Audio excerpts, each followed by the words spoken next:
The 2020 Democratic presidential field is big and getting bigger. Kamala Harris of California has tried to be the most left-wing of the candidates, but suddenly that's not so easy. Hillary Clinton has said that she hasn't ruled out a run, so expect an announcement any day or a non-announcement. And then in a Sunday interview, the CEO of Starbucks, Howard Schultz, said that he might run as an independent. He was immediately attacked by Democrats as a Jill Stein equivalent. Chaos, basically. Fox Washington correspondent Kristin has been following this and joins us tonight. Hey, Kristin. Hey, Tucker. Well, Kamala Harris, she sure spent a lot of time in that speech going after President Trump and his policies. She called his wall a medieval vanity project, and she called his policy of separating families at the border a human rights abuse. As for her own policies, though, she's proposing tax reform that would reverse the Republican-passed tax cuts, criminal justice reform. She says that she's running so no parent has to teach their young son that police officers, and I'm quoting here, stop him, arrest him, chase him, or kill him because of his race. And she also wants universal pre-K and debt-free college and Medicare for all. Now, on that last point, another possible 2020 contender is calling free health care as false a promise as the wall. The Starbucks billionaire Howard Schultz is infuriating many Democrats by threatening to run as an independent, which could split the anti-Trump vote and help him win a second term. I am seriously thinking of running for president.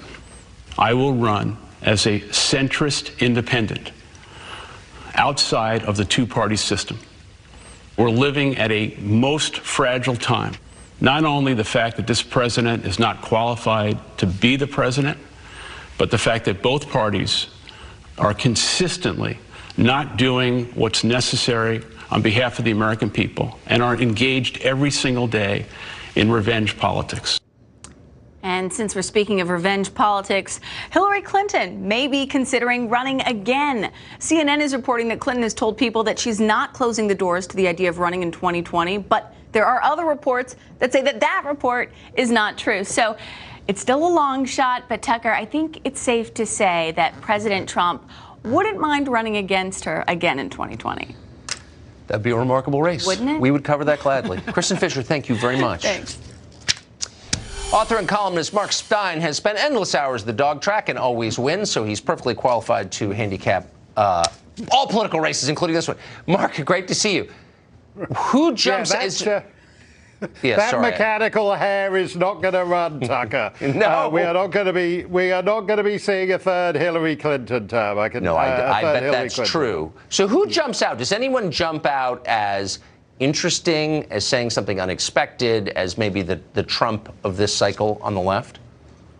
Well, what's interesting, I think, about this cycle, and that's another reason why Hillary is all wrong for it, is that this time round, and it's unfortunate for Bernie Sanders himself, but actually everyone is running as Bernie. If you look at Kamala Harris's platform, free pre-kindergarten for everybody. Even if you think that's a good idea, do you want a secretary of pre-K in Washington organizing that for 350 million people? The universal health care, the universal free college, this is a party that is actually moving left at an astonishing rate.